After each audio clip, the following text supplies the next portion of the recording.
नमस्कार दोस्तों, मेरे यूट्यूब चैनल पे आप सभी का बहुत-बहुत स्वागत है। तो आप सभी को तुलसी विवाह की बहुत-बहुत शुभकामनाएँ।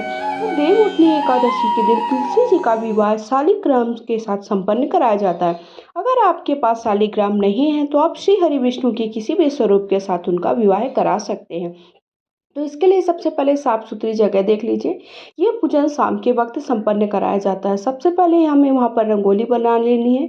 रंगोली बना कर के एक पट्टे या चौकी रख लीजिए। चौकी पर स्वस्तिक बना कर के हमें लाल पीला वस्त्र बिछा लेना है। पीले वस्त्र के ऊपर थोड़ा-सा तिल का आसन दे कर के श्री हरि विष्णु के जिस स्वरूप से आप उनका विवाह संपन्न कराना चाहते हैं, उनको रख लीजिए। लड्डू गोपाल हो, चाहे श्री हरि विष्णु हो या फिर आपके शालिग्राम हो। उसके बाद हमें तुलसी मैया को रख लेना है। तुलसी मैया का गमला रख लें, वहाँ पर कोई भी स्वस्तिक या शुभता का कोई भी प्रतीक बना लें। उनको चुनरी उड़ा लीजिए, कलश की स्थापना कर लीजिए। कलश की स्थापना करने के बाद श्री गणेश भगवान को विराजमान कर लीजिए। अगर आप श्री गणेश भगवान को विराजमान नहीं करते हैं, तो आप कलश में भी उनका भाव ले सकते हैं। खुद का शुद्धिकरण करके आप जहाँ पर बैठे उसका शुद्धिकरण कर लें। उसके बाद 3 बार आचमन कर लें। सबसे पहले हमें गणेश भगवान का पूजन करना है। गणेश भगवान का पूजन करने के बाद हमें सभी देवी देवता अर्थात कलश का पूजन कर लीजिए। कलश को सबसे पहले शुद्धिकरण कर लीजिए। कलश को शुद्ध जल की छींटे दे दीजिए। उसके बाद श्री हरि विष्णु के जिस स्वरूप का आप पूजन कर रहे हैं, उनका पूजन कर लीजिए। तो हमने सबसे पहले गणेश जी का पूजन करने के लिए उनको शुद्ध जल के छींटे दे दिए हैं। उसके बाद हमें उनके ऊपर हल्दी कुमकुम अक्षत समर्पित कर देना है। तो हल्दी कुमकुम लगा दीजिए, अक्षत अक्षत, क्योंकि अगर आप देवउठनी एकादशी के दिन ये तुलसी विवाह कराते हैं, तो आप अक्षत का प्रयोग ना करें। तो देवउठनी एकादशी से लेकर के कार्तिक की पूर्णिमा तक किसी भी दिन आप उनका विवाह शालिग्राम से करा सकते हैं। तो आपको जिस दिन भी जैसा समय मिले उसके हिसाब से आप उनका विवाह करा सकते हैं। फिर उसके बाद आप उन्हें फूल चढ़ा दीजिए।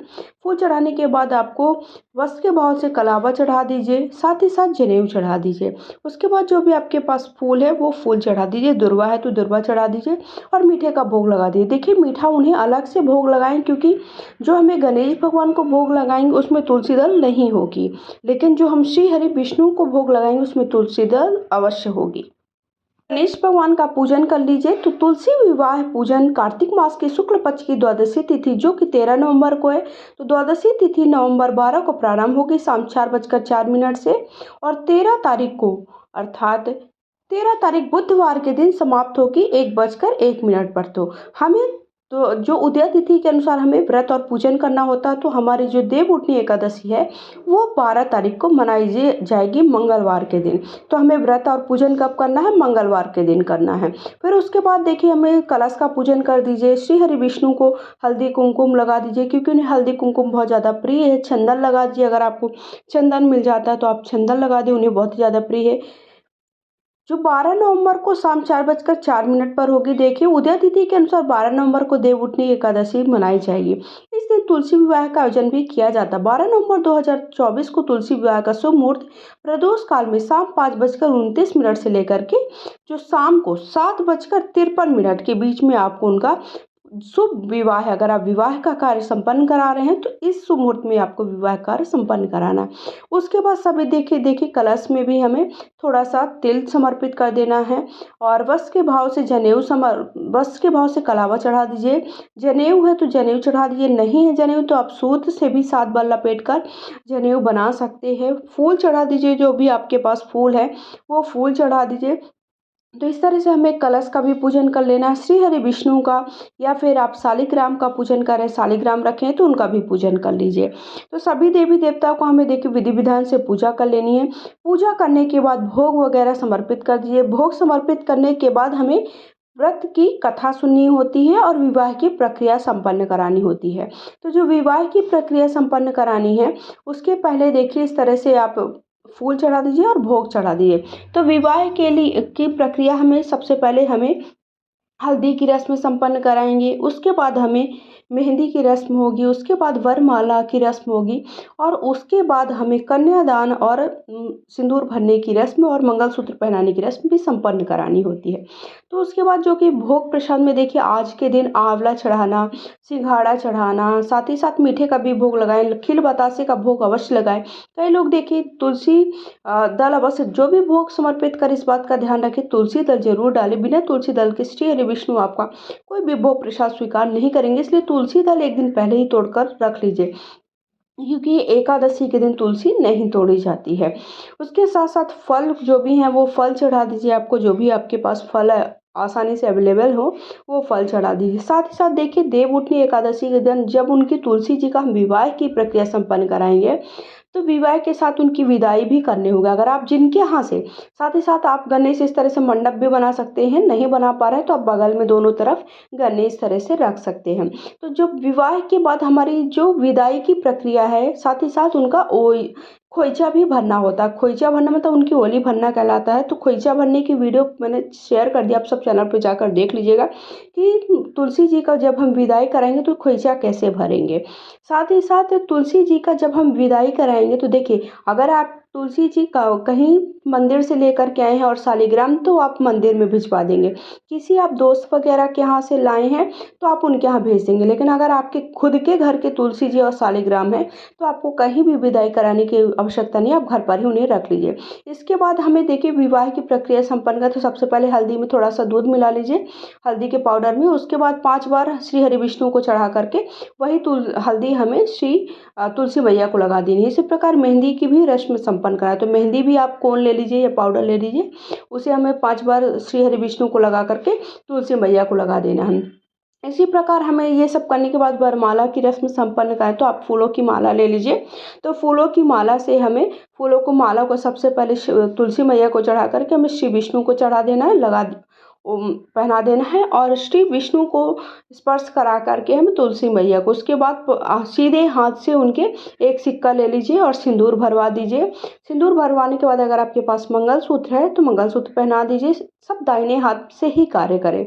उसके बाद हमें अंत में क्या करना है कि ये सारी प्रक्रिया पूरी करने के बाद, जैसे कि फिर आपके पास जो भी आपने श्रृंगार वगैरह की सामग्री रखी वो ले लीजिए। साथ ही साथ कोई नए बर्तन 3 या 5 की संख्या में दें, ताकि आप जब हम पैर पूजन करते हैं तो पैर पूजन के लिए कोई ना कोई नए बर्तन जरूर रखते हैं, तो वो रख लीजिए। साथ ही साथ श्रृंगार की सामग्री में जैसे कन्यादान में बेटी को कुछ ना कुछ दिया जाता, तो जो भी आपके पास साड़ी है, नहीं है तो आप ब्लाउज का पीस वगैरह है जो है, और श्री हरि विष्णु के लिए भी इसी प्रकार कोई भी वस्त्र मिल जाए। अगर आपके पास टॉवेल वगैरह है तो टॉवेल वगैरह रख सकते हैं, या फिर आप नहीं है तो रुमाल भी रख सकते हैं। और इस तरह से हम गठबंधन कर लेना है। गठबंधन करने के बाद ही हमें सिंदूर भरने की और मंगलसूत्र पहनाने की रस्म संपन्न करना है। तो देखिए, इस तरह से आपको तुलसी जी का विवाह करना है। तुलसी जी का विवाह होने के बाद हमें थोड़ा हवन कर लीजिए, कथा सुन लीजिए। कथा सुनने के बाद अंत में आरती करनी होती है। तो कथा चलिए मैं प्रारंभ करती हूँ। तो कथा प्रारंभ करने से पहले हाथ में थोड़ा सा पुष्प ले लीजिए और थोड़ा सा तेल ले लीजिए। कार्तिक के व्रतों को नियमा पूर्वक करते हुए कोई भी नर नारी अमावस्या के पश्चात शुक्ल पक्ष में किसी भी दिन तुलसी और शालिग्राम के विवाह का आयोजन कर सकता है। यह आवश्यक नहीं कि कार्तिक व्रत करने वाला ही प्राणी विवाह का आयोजन करे। यह श्रद्धा भक्ति और साधनों पर निर्भर करता है, क्योंकि इसमें कन्या के विवाह की भांति समस्त जो क्रियाएं होती हैं, जो सारी रस्में होती हैं, वो सारी रस्में संपन्न कराई जाती हैं। अतः वह भी उसी भांति होता है। इसमें तुलसी जी को कन्या का रूप समझते हुए शालिग्राम जी से विवाह संपन्न कराया जाता है। इस विवाह को संपन्न करने की इच्छा रखने वाले को चाहिए कि तुलसी जी का पौधा लगाए, उनकी सेवा पूजन करें, रीति रिवाज से उनका पूजन करें। कार्तिक महीने शुरू होने पर विधि विधान से व्रत स्नान आदि करें, नित्य नियम पूर्वक उनका पालन करें। विवाह के लिए शुक्ल पक्ष में किसी दिन विधि निश्चित कर सकते हैं। देव उत्थान एकादशी अर्थात देवउठनी एकादशी बहुत ही महत्वपूर्ण मानी जाती है। इस दिन वर पक्ष और उस टीकों को सभी आवश्यक किसी सद्गुणी ब्राह्मण को चुनकर आप वरण करा सकते हैं, या फिर आप खुद से भी कर सकते हैं। वर पक्ष वाला ब्राह्मण भी तुलसी जी की गोद भरने की रस्म भी कर सकता है। इसके पश्चात जिस तरह लग्न, हल्दी, तेल और विवाह की प्रक्रियाएं होती, वैसे उनकी विवाह की प्रक्रिया संपन्न कराएं। किसी वर कन्या की विवाह के लिए रस्में की जाती। कन्या पक्ष तुलसी जी को वस्त्र आभूषण से सजाकर फेरे करा सकते हैं। वर पक्ष के लोगों को भोजन आदि भी कराया जा सकता है। देखिए, आप ये विधि विधान से भी कर सकते हैं, या फिर आप माना जाता है कि ये विवाह की प्रक्रिया संपन्न करने से कई अश्वमेधों के योग यज्ञ के फल के बराबर ही हमें फल प्राप्त होता है। तो तुलसी जी का हमें आज के दिन विवाह जरूर संपन्न कराना चाहिए। ये बहुत ही शुभ और फलकारी माना जाता है। तो पूजा का शुभ मुहूर्त शाम को मैंने बता दिया 5 के बाद 8 बजे तक है। 8 बजे से पहले पहले हमें तुलसी जी का विवाह की जो प्रक्रिया है वो संपन्न करा लेना है। कब कराना? 12 तारीख को कराना है। उसके बाद देखिए, अगर आप हवन करना चाहें तो हवन अवश्य करें। एकादशी के दिन हवन करना बहुत ही शुभ माना जाता है, तो हवन कर लीजिए। हवन की 3 5 7 आहुतियाँ जो भी देना चाहें वो हवन कर सकते हैं। साथ ही साथ हवन करने के बाद हमें कथा पढ़ लीजिए और आरती कर लीजिए। तो इस तरह से देवउठनी एकादशी के दिन हमें तुलसी जी का विवाह कराना होता है। आप चाहें तो देखिए, अगर कई लोगों को ऐसा होता है कि तुलसी जी का विवाह कराने की बहुत ज़्यादा समय नहीं होता है, तो आप तुलसी जी का केवल पूजन कर सकते हैं श्री हरि विष्णु को रखकर। लेकिन अगर आप विवाह की प्रक्रिया संपन्न कराते हैं तो आपके घर में सुख समृद्धि का वास होता है। साथ ही साथ आपका जो वैवाहिक जीवन है वो बहुत ही सुखमय होता है। इसलिए हमें तुलसी जी का विवाह अवश्य कराना चाहिए। साथ ही साथ फेरों की रस्म के लिए हमें एक नारियल ले लेना है और नारियल में थोड़ा सा जनेऊ मौली लपेट दीजिए और 7 बार श्री हरि विष्णु और तुलसी मैया के ऊपर से घुमा दिए। तो ये हमारी फेरे की रस्म। अगर आपके पास कोई घर में है तो दोनों लोग तुलसी मैया और शालिग्राम को उठाकर भी फेरों की रस्म करा सकते हैं। पौराणिक कथा के अनुसार जलंधर का जन्म भगवान शिव के क्रोध से हुआ। जलंधर आगे चलकर असुरों का शासन बन गया। फिर दैत्यराज जलंधर कहा जाने लगा। जलंधर का विवाह वृंदा से हुआ। पतिव्रता स्त्री थी। वृंदा भगवान विष्णु की परम भक्त थी। पतिव्रत की शक्तियों के कारण जलंधर दिनों और दिन बहुत शक्तिशाली होता गया। वृंदा के पतिव्रत धर्म के कारण उसे कोई भी मार नहीं सकता। इस वजह से जलंधर को अपनी शक्ति का बहुत अभिमान होने लगा। उसने देवताओं पत्नियों को भी सताने लगा। फिर वह शिव जी क्रोधित हो गए, जिस कारण महादेव और जलंधर के बीच युद्ध हुआ। लेकिन जलंधर की शक्ति के कारण महादेव को भी हार का सामना करना पड़ा। तब भगवान विष्णु और जलंधर का रूप धारण कर वृंदा के पास पहुंचे। विष्णु जी को जलंधर के रूप में देखकर भगवान उससे वृंदा और पति की तरह व्यवहार करने लगे। फिर वृंदा को पतिव्रत भंग हो गया। इस तरह महादेव द्वारा जलंधर का वध किया गया। इसके बाद वृंदा ने विष्णु जी को श्राप देकर पत्थर का रूप बना दिया। लेकिन फिर लक्ष्मी माता की विनती के बाद उन्हें वापस सही कर दिया गया। उनकी राख से ही तुलसी पौधे का जन्म हुआ और उनके साथ शालिग्राम के विवाह की प्रक्रिया संपन्न कराई गई। तो इस तरह से तुलसी जी के विवाह की प्रक्रिया शालिग्राम के साथ हुई थी। अर्थात ये उसके उससे जुड़ी हुई पौराणिक कथा। तो आई होप आप सभी को वीडियो पसंद आया। तो वीडियो पसंद आया है तो लाइक शेयर करें। पहली बार चैनल पे है तो चैनल को सब्सक्राइब कर लीजिए। उसके बाद कमेंट बॉक्स में हर हर महादेव अवश्य लिखिएगा।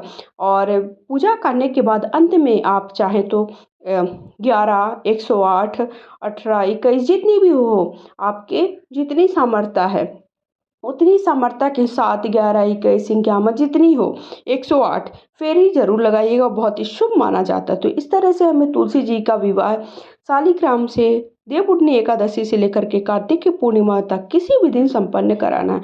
तो अगर वीडियो पसंद आए तो हर हर महादेव अवश्य लिखिए। जय हो तुलसी मैया। अंत में तुलसी मैया की आरती कर लीजिएगा, जो भी आपसे आरती बनती हो।